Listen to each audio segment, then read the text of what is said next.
साथीहरू यो मैले पहिलोपटक देखेँ चप्पल छोटो भएर आयो भन्ने कुरा है। हेर्नुहोस् यो दिदीले चप्पल लगेर गएको आज 10-15 दिन पनि भएको छैन। उहाँले लगाउनु भयो अनि यो साइज र यो उहाँले लगाउनु लाग्नु भएको छ नि, यो साइज एउटै हो 6 नम्बरको चप्पल हो। यो अहिले बनेर आयो 3 नम्बरको भन्दा पनि कम बनेर आयो। यो यस्तो पनि हुन्छ साथीहरू, अचम्म लाग्यो हो। कपडा छोटो हुन्छ, धोएपछि बस्छ भन्दा त मैले सुनेको पनि देखेको पनि है। म पनि खुद एउटा व्यापारी हुँ अनि मलाई पनि थाहा छ, तर चप्पल चाहिँ अहिले थाहा पाएँ हो साथीहरू मैले।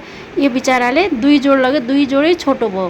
अब यो पहिलो भिडियो चाहिँ मैले बनाएन, यो दोस्रो भिडियो चाहिँ हामीहरूले बनाउन खोजेको बनाए पनि।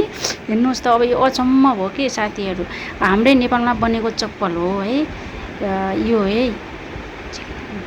के भन्छ म्युजिक नेपाल भनेर हालेको छ। अब यहाँ बन्यो कि कहाँ बन्यो थाहा भएन, तर होलसेलमा जाँदा चाहिँ नेपाली चप्पल नै भनेर दिन्छन् हामीहरूलाई होइन।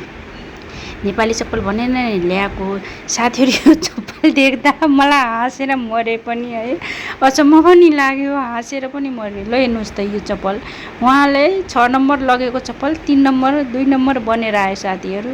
अब हाम्रै नेपालमा बनेको भन्छ, कहीँ नेपालमा साडी बन्न लाग्छ यसै त बन्ने होइन साथी।